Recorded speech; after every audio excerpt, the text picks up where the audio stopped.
Nityam Bhagavata Sevaya Bhagavati Uttama Shloke Bhaktir Bhavati Naishtiki. Reading from Srimad Bhagavatam, Canto 1, Chapter 9, text number 38. Sita Vishika Hataha Vishirna Damshaha Sita Vishika Hato Vishirna Damshaha Kshataja Paripluta Atatainaha Me Kshataja Paripluta Atataino Me Prasabam Abhisasara Matvadartam Prasabam Abhisasara Matvadartam Saha Bhavatu Me Bhagavan Gatihi Mukundaha Sabhavatu Me Bhagavan Gatir Mukundaha Sita Vishika Hato Vishirna Damshaha Kshataja Paripluta Atataino Me Prasabam Abhisasara Madbadartam Sabhavatu Me Bhagavan Gatir Mukundaha Sita Vishika Hato Vishirna Damshaha Kshataja Paripluta Atataino Me Prasabam Abhisasara Madvadartam Sabhavatu Me Bhagavan Gatir Mukundaha.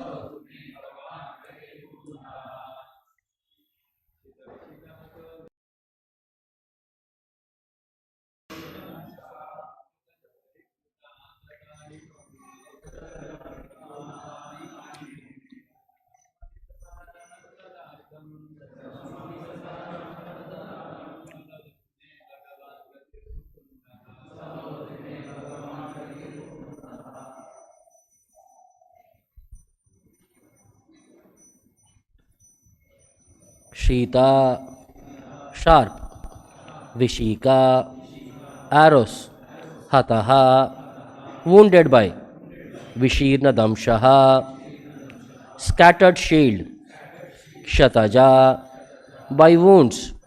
Pariplutaha, smeared with blood. Atatainaha, the great aggressor. Me, my. Prasabam, in an angry mood. Abhisasara, began to move on. Matvadartam, for the purpose of killing me. Saha, he. Bhavatu, may become. My Bhagavan, the personality of Godhead.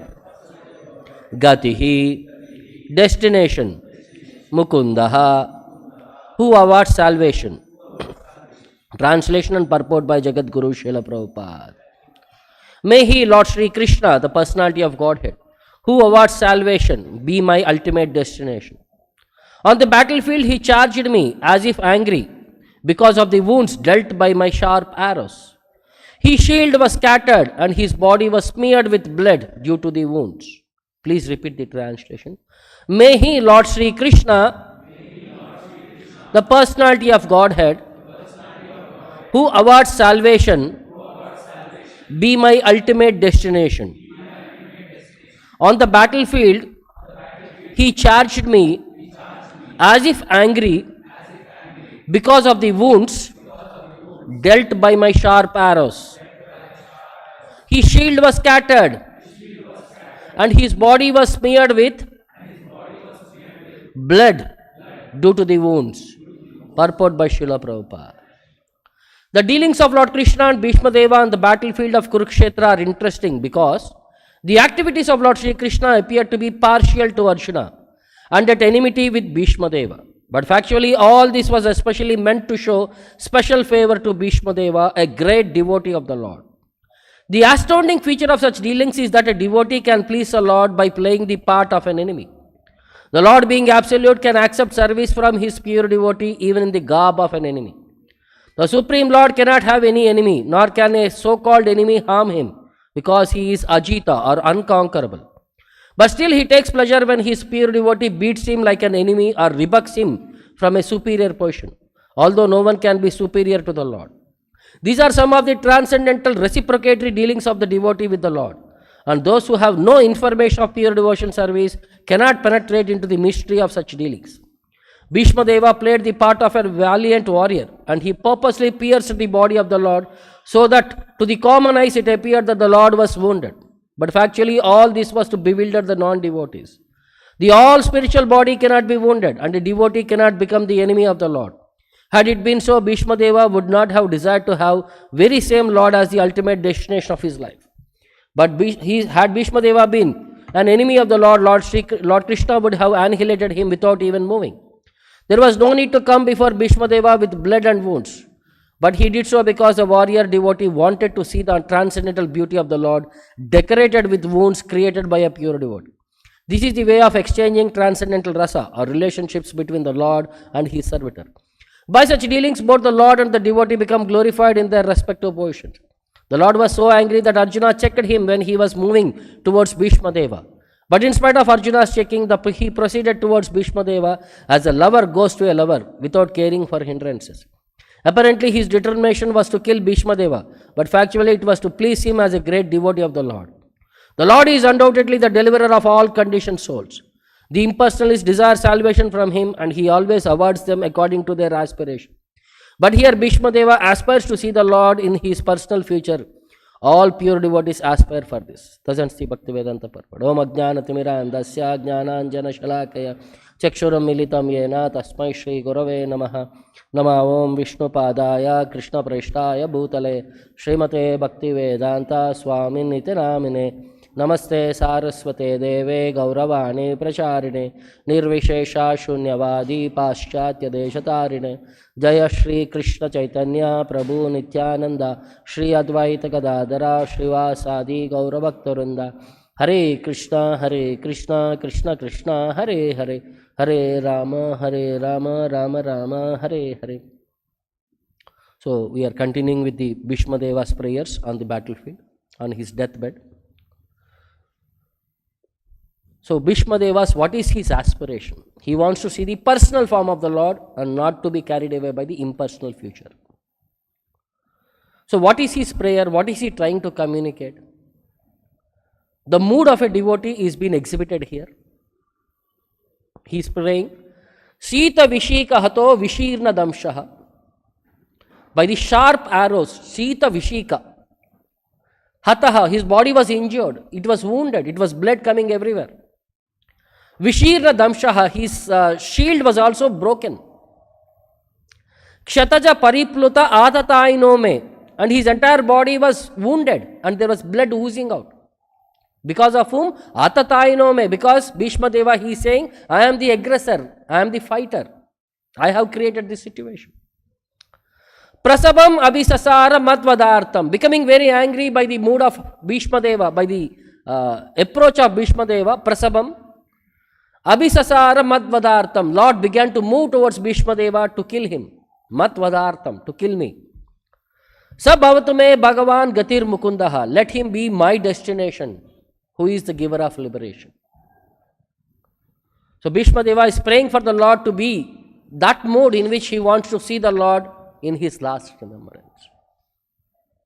So here, if you see in the translation, it says, My Lord Śrī Kṛṣṇa, the personality of Godhead, Sa Bhagavan Mukundaha, the giver of liberation, who awards salvation, he be my ultimate destination. Me gatihi bhavatu.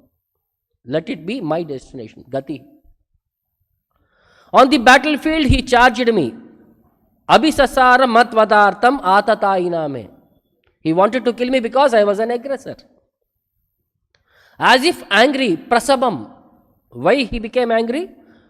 Sita Vishika Hataha, because of the wounds dealt by my sharp arrows. Vishirna Damshaha, his shield was scattered. And Kshataja Pariplutaha, his body was oozing with blood because of that, smeared with blood due to the wounds, which was because of me. So here, in the purport, Prabhupada explains, a devotee can please the Lord by playing the part of an enemy.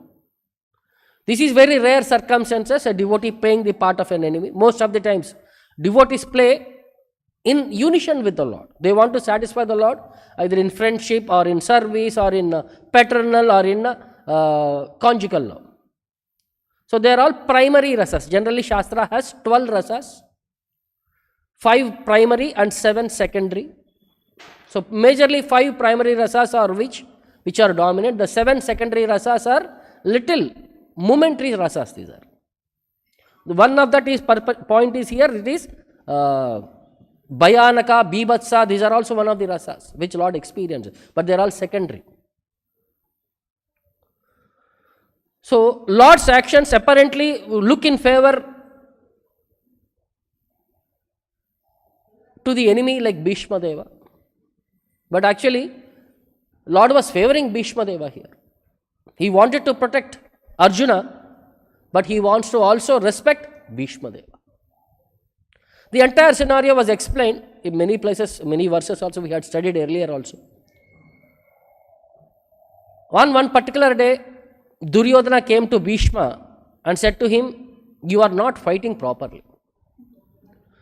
You are showing partiality towards your dear grandsons. So what happens when Kshatriyas are criticized? They become very angry. They don't want to be pinpointed at their mistakes. Bhismadeva said, by my entire power, I have infused with these 5 weapons, 5 astras. And tomorrow these 5 brothers will be killed by these 5 weapons. Duryodhana became very happy because the job is done, war is over, he is going to win. In the meantime, there is somebody else who is planning something, Krishna. Nobody knows what he is planning. He immediately called Arjuna and he said, so you remember one day in Dvaitavana, when Kauravas were attacked by Gandharvas, you and Bhima went and protected Duryodhana there. So that day he promised you that I will give you one benediction. You did not accept. So today you go and pick up that benediction. You go and say, please give that 5 arrows to me. Go and bring it back. Now Arjuna went to Duryodhana. Duryodhana respectfully received him. Even though in daytime they were all enemies, they were all warriors. In the evening they were all friends, brothers, relatives. So hospitality was taken care of properly. So Arjuna went and met Duryodhana. Duryodhana said, what you want? Do you want me to stop this war? What you want? Do you want your kingdom back? Arjuna said, no, nothing of this. One day you promised me that you will give me one benediction. Yes, I remember. What do you want? He said, give me that 5 arrows.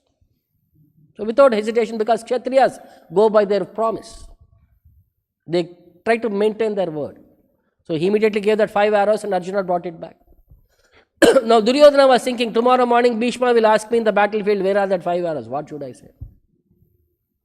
Next day morning, Bhishma asked Duryodhana, give me that 5 arrows. Now Duryodhana is blank face, he don't know what to say. So Bhishma could understand this is a part of the play of Krishna. So that day he took a vow, say I cannot again infuse another 5 set of arrows. Because I thought of killing the Pandavas, but Krishna had some other plan. So now let me destroy the plan of Krishna. What is that plan of Krishna? Because before the starting of the war, Krishna promised, I will not accept a weapon on this battlefield. I will be a neutral person. And at any cost, I will protect all the Pandavas because it's a promise what he has given to his mother, aunt, Kunti. So Krishna, that Bhishma thought, today, let me see how Krishna will maintain his promise. Either I will try maximum effort. I will know that I cannot kill any of the Pandavas, but today I will show what I can do. Either I will kill Arjuna, or let me see if I can break the promise of Krishna. Now let me see how Krishna will respond to this situation. He began to fight so valiantly that day. Arjuna was almost done. He was about to be killed. There was no opportunity for him for survival. At that particular point, when Krishna thought it is better to break his promise, because both are pure devotees, only one is to Arjuna, another is Bhishma. He thought, let me sacrifice my promise rather than going against my devotees' wishes. So he immediately picked up the chariot wheel which was there and he rushed towards Bhismadeva. So when he was rushing, Arjuna was catching his feet and pleading to him, don't break your promise for my sake. There Bhismadeva, as soon as he saw that Krishna was running towards him with the chariot wheel, he left all his weapons and he raised his hand and he said, my dear Lord, please come, please kill me. Now at that particular point, everybody would have been wondered how this would have ended. Like typical any movies, suddenly they'll give a break. How they give a break? Here also, that day they blew the conch shell, war is over. In that way, issue was settled for that particular moment. So Bhismadeva was remembering that mood and mentality of Lord Krishna. How Krishna was ready to sacrifice his own promise to maintain the words of his pure devotee. Either Arjuna or Bhishma. So in this purport that was being explained, Bhismadeva was given first priority rather than Arjuna. Because Bhismadeva was also one of the great Mahajanas, one of the 12 Mahajanas, an authorized devotee of the Lord to preach his glories. So see the context here, it is said that Lord was ready to sacrifice his own name and fame to put his devotees first. This is one scenario, how do we see? The second scenario you see in a different angle. You understand or imagine you are in the same position like Bhismadeva on the battle of deathbed in a battle or in a hospital. What will be our consciousness? Are we ready? With so much pain, with body pierced with full arrows, with so much negative perceptions, can we maintain the consciousness? Imagine. Can we be so calm and peaceful? Can we think of Krishna at that time? But Bhismadeva, you see, he never exhibited any pain. And for so many days, I think 56 days, he did not even drink water or eat any food also. Tapasya. Can we be in that stage? See, when we try to take an example, we should be ready what we can learn from that example. So Bhismadeva, commitment to his word. That's why his name is Bhishma, one who is determined personality. Because he was blessed by the Lord, by his father. His original name was Devavrata. So because he gave a benediction, he was given a benediction by his father, he can die at his will. So this entire scenario was happening somewhere around December time and he was waiting for Uttarayana. Now why this episode, why pure devotees, there is no time limit, whenever they want they can pass away. That is the promise by the Lord. But still why he was setting an example is for the yogis. For those who want to meditate upon the Lord, how they have to be determined in their yogic process. Even in adverse situations, how they can maintain the consciousness. He is setting an example for all of us. This body may not be in a good condition in our last stage. We may be on the bed with none of the organs supporting. How? Still, we can have to maintain our consciousness in a proper perspective. He is giving an example for all of us. Like sometimes, some of the devotees would be in coma. The same situation. Body is not responding to you. You don't know what is happening externally. You want to exhibit your idea, but body is not supporting us. So Bhishmadeva's ultimate desire was to reach Krishna. Same gati mukundaha. Mukundaha means one who gives liberation.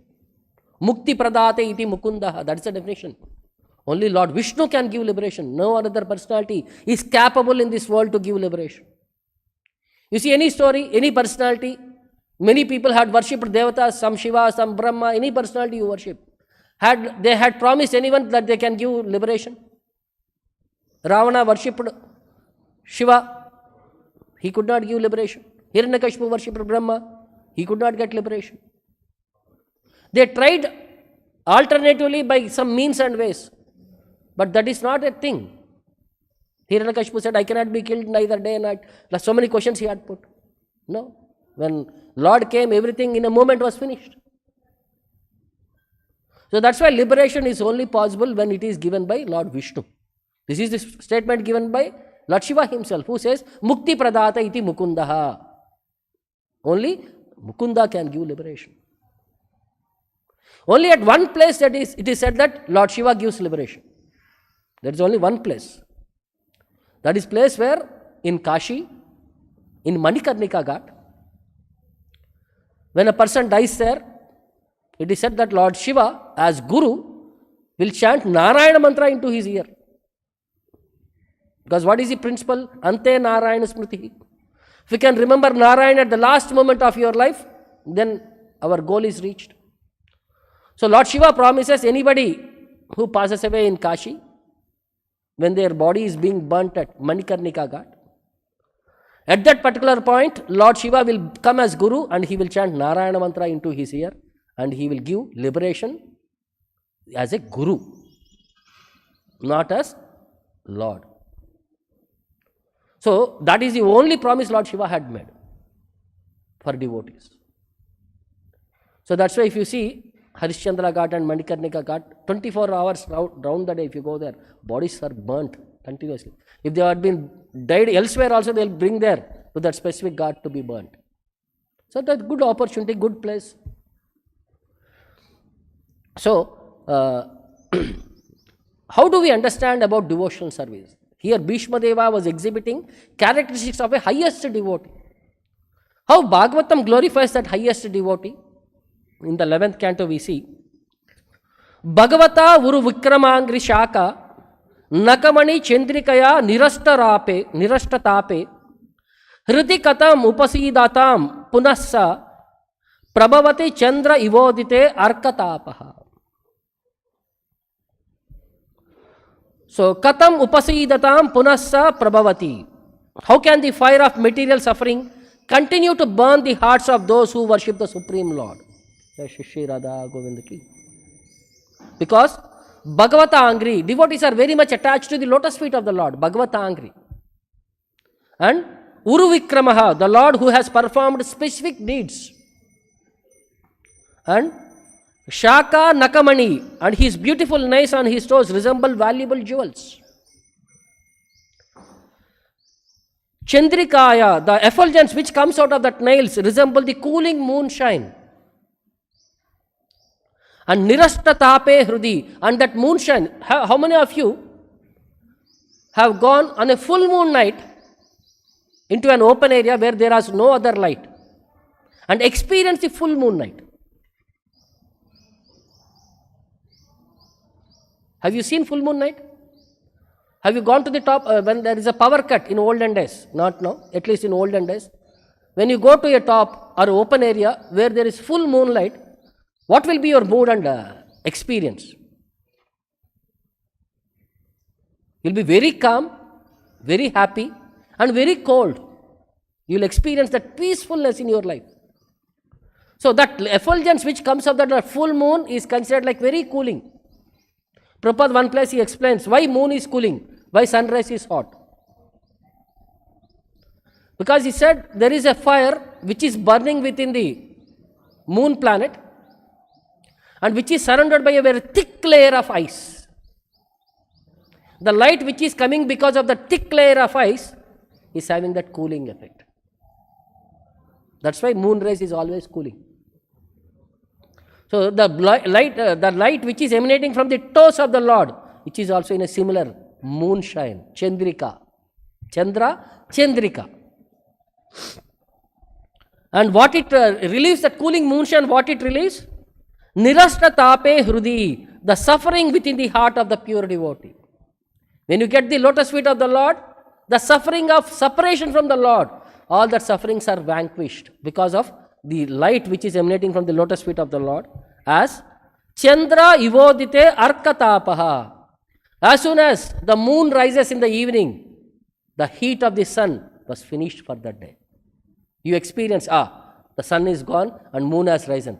And that cooling effect of the moon will have an impact of the sun, summer sun, when it is done for the day. So pure devotees, when they come in proximity with the Lord, all their anticipation, all their suffering, all their agony in separation from the Lord is immediately vanquished. And further he says, Vishrujyati hrudayam na yashya sakshat harir avasabhito api aghauga nashaha pranaya rasanaya dhrutangri padmaha sa bhavati bhagavata pradana uktaha. So the entire definition is that who is that pure devotee? What is his lakshana? And what are his characteristics? So Hari, Sakshat Hari, the Lord Hari, who is Yasha Agavoga Nashaha, who destroys the ocean of sins of his devotees. Agavoga, it's like a Rashi, means it's a mountain pile of Aga, sinful activities. Nashaha, Lord destroys them. And Na Vishrujyati Hrudayam, and he does not leave the devotee's heart. He is bound up within the devotee's heart. Because Avasha Abhihitaha, even if they remember him or chant about him inattentively. How? Pranaya Rasanaya, this is because of the rope of love, which Drutangri Padmaha always binds the Lord to the devotee's hearts. Sabhavati Bhagavata Pradhanoktaha, such devotee should be accepted as most elevated personalities. So why Lord is very much attached to Bhismadeva? Because of his highest devotion. And Lord, as a pretext that he is not capable to teach Yudhishthira, made Bhismadeva speak the knowledge. Lord wanted Bhismadeva to be glorified across the world, that he is the greatest person in philosophy. Almost some 30 to 40 days these discussions happened between Bhismadeva and Yudhishthira Maharaj. The topics across all Vedic perspectives of life have been spoken by Bhismadeva. Lord could easily pacify Yudhishthira and explain to him, but he wanted his devotee to be given that respect, that he is the greatest personality, greatest orator in all these subjects. Most of the people chant this Vishnu Sahasranama, that was spoken by Bhismadeva on the deathbed. So this in this verse, if you see, Acharyas explain, Vaishnava Acharyas explain. So Vishrujyati means, describes the best of the devotee's virtues. What is that virtue? Lord Hari, Sakshat Hari, who is personally, the personality, Yasha Hrudayam na Vishrujyati, he does not leave the devotee's hearts, it seems. What is so special? Why he does not leave the devotee's heart? Because staying in the devotee's heart, Agavoga Nashaha, he destroys all the sinful reactions which are there within the heart of the devotee. And Pranaya Rasanaya, he is bound by the love of rope which the devotee offers to the Lord. When somebody is bound up, can he leave that place? The Lord is bound by the devotion of the devotee within their hearts. So Lord cannot leave from that place. That's why he is known as the best of all the devotees. He is so great that he is bound the Lord within his heart.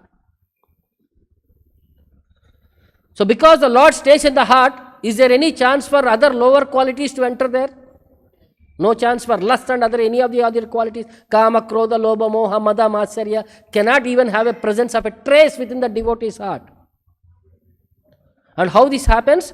Harir avasabhitopi. Because Lord personally enters into the heart, the devotee who loves the Lord in this pure way, he becomes bound up by that perspective.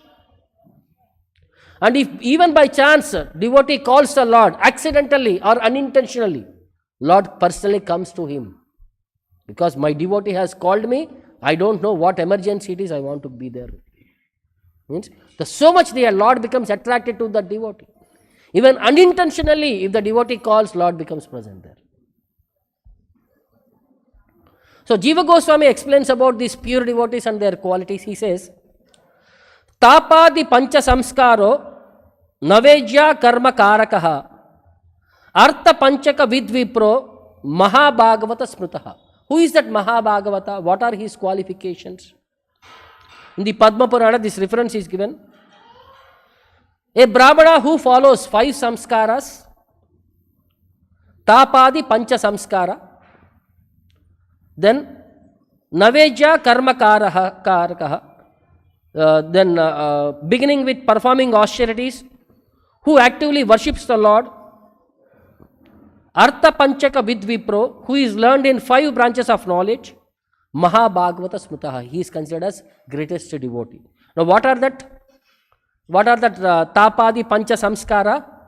Tapam pundram tata nama, mantro yagasya panchamaha, ami pancheva samskaraha, paramaikanti hetavaha. So, performing austerities, wearing tilaka, chanting the holy name, chanting the mantras, and following the path of yoga are the 5 samskaras of a devotee. Tapadi pancha samskara. Then, artha panchaka vittatvam tu Shri Bhagavan tat paramam padam tad dravyam tan mantro jivatma cheti pancha tattva jnatritvam. Then what are the 5 branches of knowledge? The worshipable Lord Hare, His supreme abode, His paraphernalia, His mantras, and the individual jiva souls. These are the 5 branches of knowledge. Then the process of worship, how the devotees worship the Lord. Archanam mantra patanam yogo yago hi vandanam nama sankirtanam seva tat chihner ankanam tata tadiya aradhanam chedya navada vidyate shubhe navakarma vidhanejya vipranam satatam smrita. So a devotee of the Lord worships Him in these 9 kinds of devotional service. 1. Archanam, worship of the Lord. Mantra patanam, chanting the mantras, glorifying the Lord. Yoga yagohi, engaging in yoga to attain the Lord. Yogo. Yago means to offer yajnas or sacrifices to please the Lord. Vandanam, offering obeisances to the Lord. Nama Sankirtanam, chanting the Lord's holy name. Seva, serving the Lord. Tat Chihner Ankanam Tata, by wearing the signs of the Lord. Tadiya Aradhanam, worshipping the devotees of the Lord. These are considered as Navavida Bhakti, alternate meaning to Navavida Bhakti. So a devotee should always worship the Supreme Lord in any of these 9 ways. And further it says, Eke eveshwara Krishna Sachidananda Vigraha Pundarika Vishalaksha Krishna Churita Murdajaha. Then the 5 objects of knowledge are Lord Krishna is the Supreme Lord, the Supreme Controller. His form is eternal and full of knowledge and bliss. His large eyes are lotus flowers and his graceful hair on his head is black. The description of form, what you have to focus upon the Lord, how Lord's beauty is explained here. Vaikuntadipatir devya leelaya chit swarupaya swarna kantya vishalaksha swabhava gadhamashritaha. He is the monarch of the spiritual world, Vaikuntadipatyaha, and where he is tightly embraced by the playful goddess of fortune, Devya Leelaya Chat Swarupaya. And her form, spiritual and splendid like gold, Swarna Kantya Vishalakya. And her eyes, very, very beautiful, Vishala Akya. Nitya Swargataha Purno Vyapaka Sarva Karanam Veda Guhyo Gabiratma Nana Sakyo Dayo Naraha. Where in that spiritual world he is Nityaha, eternal, and he is Sarvagataha, he is present everywhere. Purnaha, he is perfect. Vyapakaha, he is complete, all pervading. Sarva Karanam, he is the cause of all. Veda Guhyaha, the most confidential secret hidden in the Vedas. Gabir Atma, he is profound. Nana Shaktyo-daya Naraha, and the master of many, many potencies. These are the qualifications of the Lord. So once you understand the position and quality of the Lord, then it is easy for us to meditate upon Him and to understand Him. See, sometimes what happens now, when we are in a locality, sometimes because of false information we become puffed up. And we have to be very careful not to carry away by these false words. So regarding this, in Mahabharata there is a story which was explained by Shalya to Karna. There was once a wealthy Vaishya family who were living by the ocean side. So this person performed many sacrifices and gave charity in abundance. He was very quiet. He was performer of his duties very nicely. And he was pure in his habits and mind. Because he was a Vaishya family, he had many children, many sons, who are all very pious and who are all very kind to all living creatures. Because they were in a place which was ruled by a pious king, the entire atmosphere was very peaceful and free from any anxiety. So there was one crow who used to come to that house daily to feast on the remnants of the food the children used to give to that crow. So every day they used to provide nice opulent milk, puddings, curds, honey, butter and other foods. Every day, because it was eating luxurious food, the crow was becoming arrogant, pride. And he began to belittle all other birds. One day, a great white swan, who was like a huge size like Garuda,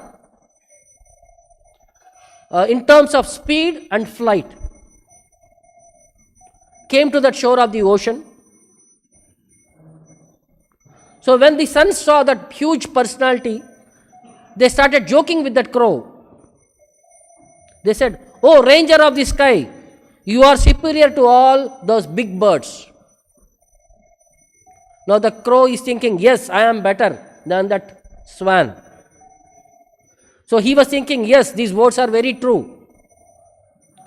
And he challenged that leader of the swans by saying, "Let us have a flying competition to see who is the best." Hearing the words of that crow, the swans began laughing. Because they are very capable birds, they don't want to exert their thing in front of a minute personality. Like mountain talking to a small stone. And the swan said, "We are personalities, we live on Manas Sarovar lake. We traverse all over the earth, and amongst winged creatures we are always highly spoken of because we travel long distances. How can a crow like you can compete with us?"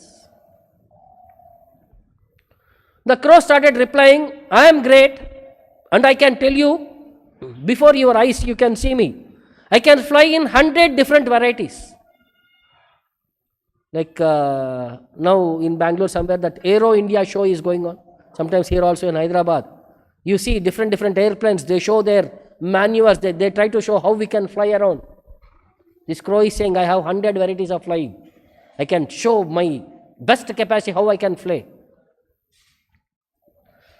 I can rise up, I can swoop down, I can whirl around, I can go straight, proceeding gently, going forward, going backward, darting forward, moving with great velocity. I shall display my strength and expertise in flight." The crow is boasting up. So one of the swans said, "Oh crow, you can fly in 101 directions, in different ways. However, I simply fly in only one way, which is the way all other birds know. You may fly as you like, we may fly as we like." So hearing this, the competition, all the crows gathered on the other side and they started laughing. "Now we will see our brother crow defeat the other swans." So crows are one batch and the swans are the other side. So both of them began rising in the sky. The swan was simply flying straight. The crow was making various elaborate movements. Sometimes he is going up, sometimes he is coming down. Sometimes he is in the reverse, he is flying. All possible means and ways he is flying. So all the assembled crows, they were cheering for him. Yes, yes, yes, we are going to win, we are going to win. The swan was simply silently flying. And they are flying on the ocean. After a few minutes, the crow was exhausted. And because the swan was slowly flying, it has already covered a larger distance. And the crow was trying to catch up to him to show, I am faster than you. After some moments, it realized that it is becoming exhausted and it is in the center of the ocean where it cannot land.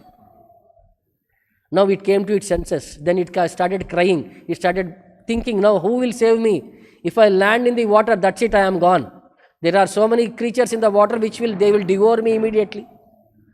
I have simply been falsely being praised. Somebody is putting jackie and they are lifting me. And I was thinking, I am so great, I am so great. So now I have understood my position. I cannot fly. I cannot imitate swans. Then immediately, swan was also thinking where it is. Swan was such a far and here the crow was struggling hard. It was trying to almost touch near the water and again rising. The swan came back and he said, my dear sir, what happened to your talent? You are so nicely flying. You are almost touching the water and again coming up. What a nice talent you are doing. The crow immediately half exhausted, it said, my dear sir, please forgive me. I have come into the votes of wrong people. I have thought myself great. Please forgive me, please save me. I am taking shelter of you. Then the swan started boosting him, started scolding him. But the crow finally said, I don't have energy. In a moment I may die, I may drown. Please save me, I have taken your shelter. I have understood my position. I know this is not my right. I am a bird which can fly only few here and there on the land. I cannot fly on the ocean for kilometers and kilometers. And I don't have strength to fly like you. I know my reality. I have come to my senses. Please forgive me. So when he was about to be dropped dead onto the water, the swan, picking up it, felt sorry, placed him gently on his body, brought him back to the shore where they had started, and keeping him gently on the shore, and rest assured him that he wakes up and he can, and the swans flew back. Now see the reality. Now Shalya was saying, you Karna, because of friends like Duryodhana, you are thinking you are a great warrior. And they have boosted you so much so that you thought you are the greatest personality, that you can challenge anyone and everyone. But you are like that crow. You are trying to challenge the Hamsas, which are Pandavas. Understand your position. You are not fit to associate with them. So in an indirect way, Shalya scolded Karna. So here, what is the perspective? See, we are all like that crows. We think we have so many abilities and qualities. Why me? Why not me? But we should understand, we can never imitate Mahabhagavatas, who are Paramahamsas. We should be in our limitation. We can follow. Anusmarana, Anukarana. We should not imitate them. We should follow in their footsteps and make our life successful. We should not imitate them, and we should not become proud, arrogant, and lose our abilities by offending Vaishnavas. So this is the point what we are trying to communicate. So we'll stop here. Any questions or doubts? Grandharaj Srimad